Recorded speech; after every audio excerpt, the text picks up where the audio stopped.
témoignage d'un chanteur, Steve Curtis Chapman, qui a perdu son enfant. Avec Pasteur Denis, on va simplement écouter c'est quoi d'être passionné. Par la bonne nouvelle. Par la bonne nouvelle. Je pense que c'est...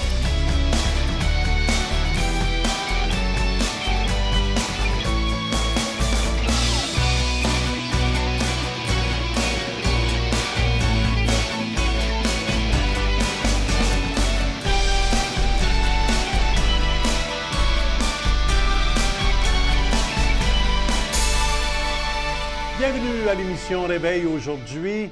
Nous avons une émission qui est remplie de la gloire de Dieu. Amen, amen. On a un témoignage d'un chanteur, Steve Curtis Chapman, qui a perdu son enfant.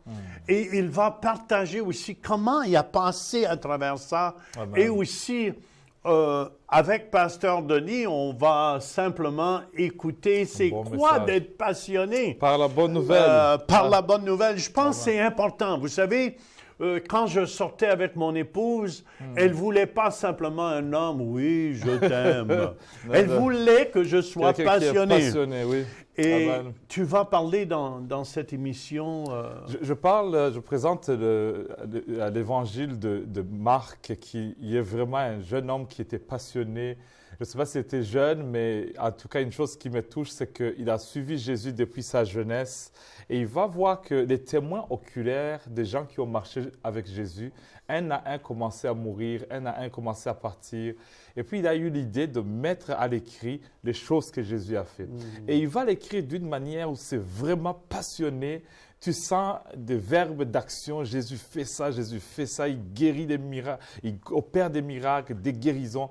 Peu d'enseignements, mais beaucoup d'actions qui le passionnaient. Amen. Puis je pense que c'est important aussi, Pasteur Denis, d'être passionné. Oui. Si on n'est pas passionné, il nous manque quelque chose. Je suis passionné pour mon Dieu. Amen. Vous savez, avant, j'étais passionné pour les drogues, j'étais passionné pour l'alcool, j'étais passionné des femmes. Et quand j'ai accepté Jésus dans mon cœur, je suis devenu passionné pour lui. Amen. Amen. Et oui, je pense que Dieu aime les gens qui sont passionnés, Pasteur Jean. Regarde Pierre, Jean, tous les apôtres, ils étaient passionnés dans leur profession. Il n'y a rien de pire d'avoir des gens autour de toi qui n'ont pas la passion de ce qu'ils sont en train de faire. même sur l'ouvrage, tu vois quelqu'un qui travaille, et c'est important d'être passionné. La vie, elle est trop courte, je pense, que c'est important d'être passionné et aimer son ouvrage. Mais aussi au Canada et en Europe, il ne faut pas oublier que être passionné, il faut bénir le Seigneur d'avoir un emploi. Il y a dans beaucoup de pays qui n'ont pas d'emploi. On parle de la passion de Christ. Christ lui-même était passionné jusqu'à la mort. Il a accepté de payer le prix. Il était passionné dans tout ce qu'il faisait.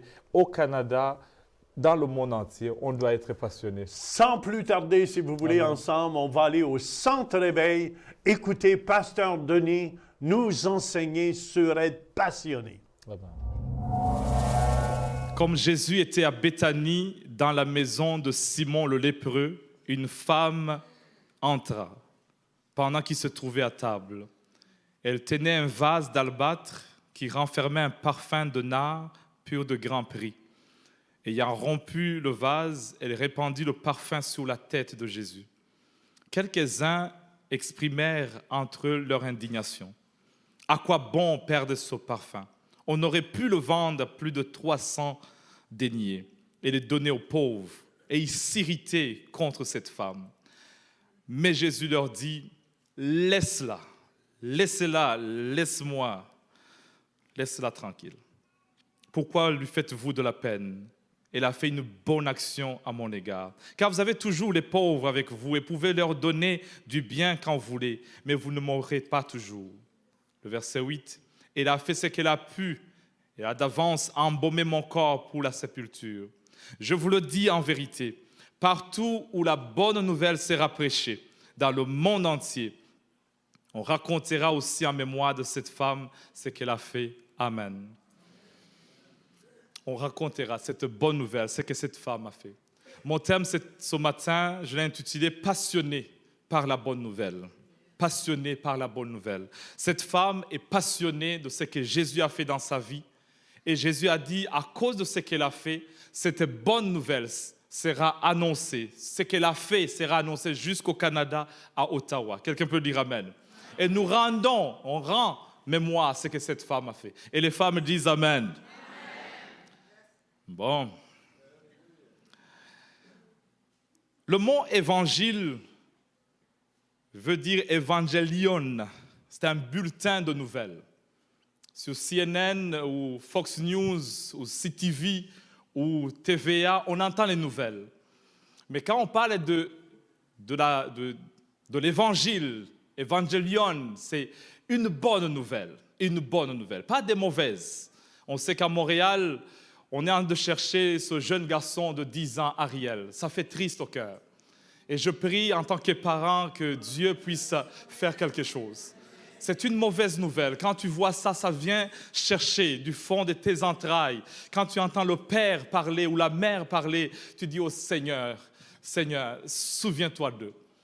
Mais quand on parle de l'évangile, c'est un message qui doit être annoncé dans la joie. Je me rappelle le jour où j'ai proposé à Rachel, écoute, j'étais tellement dans la joie que j'ai crié « Yes !» Elle a dit oui finalement. J'ai pris le téléphone, je cherchais le numéro, qui je peux parler de cette bonne nouvelle. Est-ce qu'il y a quelqu'un qui se rappelle de ces moments? Le jour où j'ai eu mon fils Israël, mon premier fils né biologiquement pour moi, écoute, je l'ai vu sortir, sa tête est sortie, j'ai vu venir. Oui, il était foncé, très foncé, noir. Et même l'infirmière m'a regardé et dit, il est vraiment bronzé. J'ai dit, non, il est noir. Je dois le préciser parce que c'est ma couleur. Mais j'étais tellement content. Ce sont ces nouvelles-là que tu as envie que tout le monde le sache. J'ai appelé toute ma famille et j'ai dit, je suis un père finalement. Oh, il était gros ce garçon. J'étais content de voir cela. Et des fois, on a des bonnes nouvelles à raconter. Et quand tu as une bonne nouvelle, peu importe la manière dont tu la racontes, tu as cette joie de le dire. Tu as cette passion de dire « Yes, je l'ai fait ».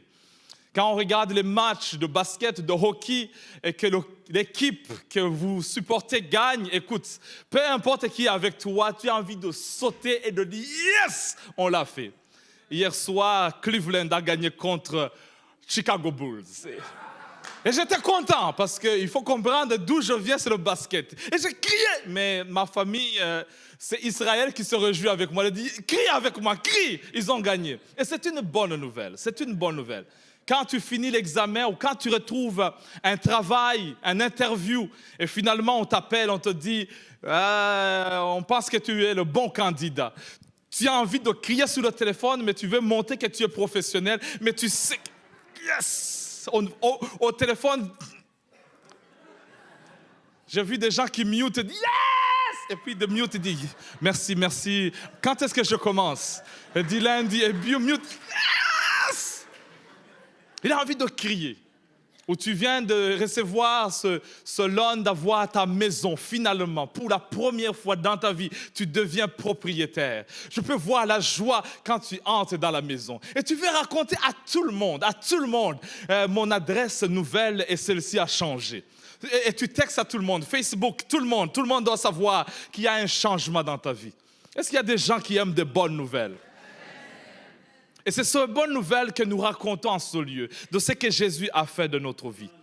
Le livre de Marc, je vais vous le proposer parce que Marc, c'est lui qui va nous raconter pour la première fois l'évangile, le bulletin des nouvelles de ce que Jésus a fait. Comme il va commencer à dire ce que Jésus a fait, il va consacrer 16 chapitres à raconter tout ce que Jésus a fait. Tout ce que Jésus a fait. Il a fait ça. Il a commencé à 30 ans. Il a fait ça. Il a multiplié les pains. Il a guéri les lépreux. Il a ressuscité ça. Il a fait ça. Il dit, c'était tellement émouvant. On était là, on l'a vu. On est content de le dire. Ça, c'est Marc qui le raconte. Matthieu et Luc, ils vont plus se focaliser sur la passion de ce que Jésus a dit. La passion de discours de Jésus, la passion des sermons qu'il a donnés. Il dit, il est plus grand que Obama, il est plus grand que Martin Luther King, il est plus grand, la manière de parler, il est plus sophistiqué que Bill Clinton. Quand il parle de cet homme, il est très bon. Ils vont le dire. Mais Jean, il sera passionné de connaître qui vraiment était Jésus. Il dit, cet homme de Jésus, oui, il a fait des miracles, oui, il a prêché, mais moi, j'aime comment il était. Il était la lumière du monde. Il était le bon berger. Il était la porte des brebis. Il était la résurrection et la vie. Il dit, cet homme de Jésus, il va au-delà des messages. Peu importe ce que vous pouvez raconter, moi, je l'ai vu. J'ai vu la gloire du Père. J'ai mangé avec lui. J'ai été à côté de lui. Je l'ai vu faire des grandes choses. Et je peux vous le dire que tous ceux qui croient en son nom, ils ne périront jamais. Ils auront la vie éternelle. Quelqu'un peut dire Amen. Nous avons 4 évangiles. Nous avons bien sûr Matthieu, Luc, Jean, qui vont nous raconter aussi les différentes facettes de leur manière de voir Jésus. Marc parle de Jésus, le Fils de l'homme. Matthieu va parler le roi des Juifs. C'est lui qui va raconter que sur la croix, on a mis une marque en 3 langues en disant que celui-ci, c'est le roi des Juifs. Il était passionné de voir que Jésus était un Juif et qui est venu racheter le monde entier. Luc, qui était un gentil, qui n'était pas juif, lui, il sera passionné de voir que Jésus, c'est le sauveur du monde. Il dit, ce n'est pas seulement pour les Juifs, mais il est venu aussi pour les gentils. Et je suis content que Jésus soit venu pour nous sauver. Et les Canadiens, et des Outaouais, et les Burundais, et tout le monde, nous sommes sauvés en Jésus-Christ. Quelqu'un peut dire Amen. Il est le sauveur du monde. Le sauveur du monde. Que tu viennes de la francophonie, que tu viennes du Commonwealth, peu importe d'où tu viens, Jésus est mort pour tes péchés. Jean va dire plus cette passion, Jésus, le Fils de Dieu. Il dit, cet homme, il a abandonné sa gloire, il est venu vivre avec nous. Il est venu manger avec nous. On a contemplé sa gloire. La gloire du Père, le Dieu, le Fils de Dieu vivant. Et ma passion, je l'ai poussé aussi voir qui était Marc. Et ce matin, on va voir ensemble ce jeune homme ou ce monsieur Marc. Dans Actes des Apôtres, chapitre 12, verset 12, on nous parle de Marc. On nous dit, après avoir réfléchi, ça c'est Pierre, il doit réfléchir, les hommes, il faut réfléchir. Il se dirigea vers la maison de Marie, mère de Jean, surnommée Marc, où beaucoup de personnes étaient réunies et priaient. Cette maison, cette propriété qui recevait beaucoup de gens, qui était à Jérusalem, avait des gens passionnés qui priaient pour la délivrance de Pierre. Et Pierre est sorti. Il a dit, mais dans toute Jérusalem, j'ai besoin d'une maison où les gens sont passionnés, que ce soit à minuit, que ce soit à 2 heures du matin, que ce soit à 9 heures, que ce soit le matin, des gens qui ont la passion de prier et de chercher la face de Dieu. Maintenant que Dieu m'a libéré, je veux chercher avec le GPS spirituel aux gens qui sont passionnés pour Dieu. Et puis, il va se diriger dans cette maison où on nous dit que Marie, c'est la mère de Jean, surnommée Marc. Marc ou Marcus en latin veut dire et vient de l'origine du dieu de guerre, Mars. Et ça montre un caractère dans Marc d'un homme qui est passionné pour le combat. C'est quelqu'un qui n'a pas peur. Ce n'est pas quelqu'un qui reste timide. Non, il est passionné. Il a quelque chose qui bouillonne en lui. Et en le voyant, on l'a surnommé Marcus. Regarde ton voisin, tu es un Marcus aussi. Tu es passionné aussi. En toi, il y a quelque chose qui bouillonne de la gloire de Dieu. Il a un nom aussi, Jean, Yohanan en hébreu, qui veut dire la grâce. Il comprend que dans les combats, il a besoin de la grâce de Dieu. Il comprend que dans la vie de chaque jour, j'ai besoin de la grâce de l'Éternel. Au travail, à Ottawa, on a besoin de la grâce de Dieu. Mère de Jean, surnommé Marcus. Ce matin, je vois des hommes et des femmes passionnés. Des gens qui n'ont pas peur de la vie. Moins 26 degrés ce matin, j'ai pensé que l'hiver est terminé, mais il y a des passionnés qui disent, peu importe, je veux aller à l'église. Est-ce qu'il y a quelqu'un qui est passionné ce matin? Aidez-moi à prêcher et dis Amen. Et son côté dit Amen. Voilà, ça s'en vient là. Il faut qu'on se réveille ensemble parce que nous voulons être passionnés pour la gloire de Dieu. Ouh, je sens l'onction de Dieu qui est au milieu de nous. Cette maison, on la rencontre aussi dans Marc chapitre 14, verset 12 jusqu'au verset 15. On nous dit ceci dans la parole de Dieu. Quand Jésus, le premier jour des pains sans levain, où l'on immolait la Pâque, les disciples de Jésus lui disent « Où veux-tu que nous allions te préparer la Pâque ?» Et le verset 15 en bas, il dit « Il va vous montrer une grande chambre haute, meublée, toute prête, c'est là que vous allez préparer la Pâque. Cette maison de Jérusalem, c'est là où je veux que vous puissiez préparer. » Il dit « Vous allez suivre quelqu'un. Et cette personne va vous amener dans une maison. Ne soyez pas comme des gens surpris, c'est une maison en étage. » Ouh. Il dit « Ah oui, en étage. Et à la chambre haute, il y a tout ce qu'il faut. Les meubles sont là. C'est garni de coussins et de tapis. C'est bien préparé, tout est prêt. Et c'est là que je veux manger. Dans cette maison de Marie, la mère de Jean, surnommée Marcus. C'est là où j'aimerais passer ma dernière soirée de Pâques avec vous. Parce qu'après cela, on va partir. Alors, on voit que la maison est à Jérusalem. On connaît la maman de Marc, qui est Marie. On connaît que cette maison, ce n'est pas n'importe quelle maison, c'est une maison en étage. Et à ce temps-là, c'est un standing élevé. Donc, Jean, surnommé Marcus, tu vois qu'il vient d'une famille aisée quelque part. D'abord, il a un nom hébreu et il a un surnom en latin. Donc, c'est quelqu'un qui parle le latin. C'est pourquoi Paul et Barnabas, à un moment, ils auront besoin de lui dans leur voyage parce qu'ils ont besoin de quelqu'un qui peut parler une autre langue que l'hébreu. Quelqu'un peut dire Amen. Colossiens, le chapitre 4, verset 10. Colossiens, le chapitre 4, verset 10, on nous présente que Marc, c'est le cousin de Barnabas.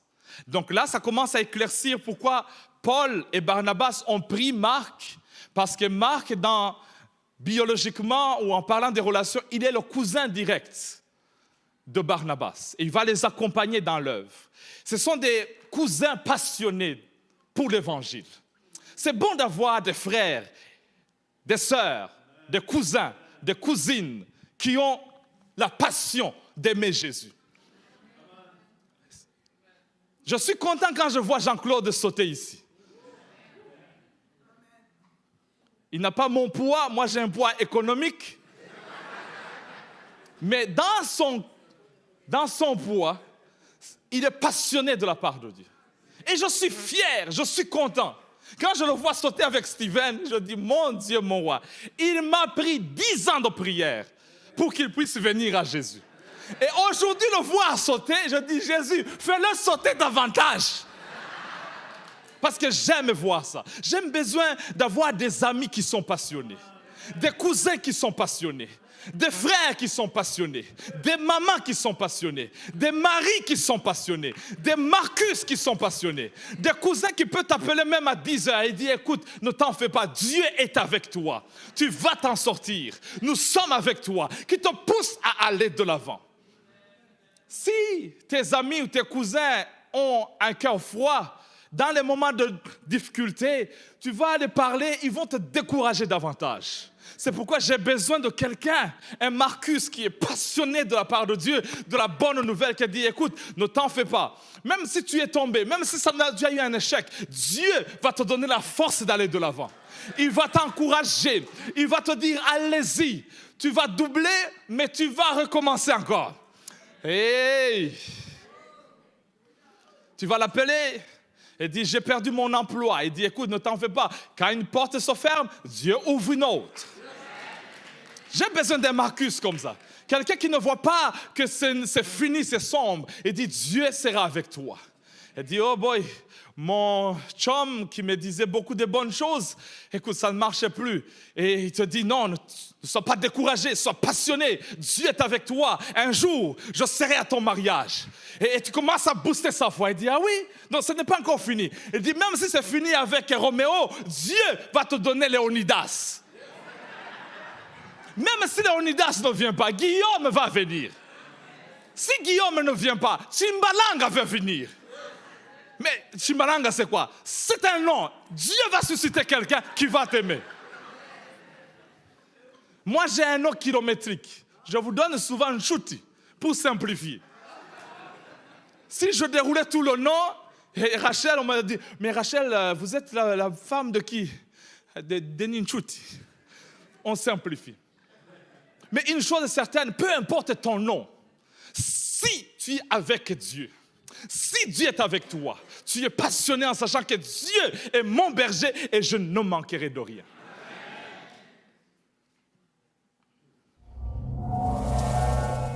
Merci, Pasteur Denis. Et je vois, Pasteur Denis, pourquoi tu es un enseignant de la parole de Dieu, un docteur de la parole. Vous décortiquez cette parole de Dieu. Amen. Et tu parlais justement que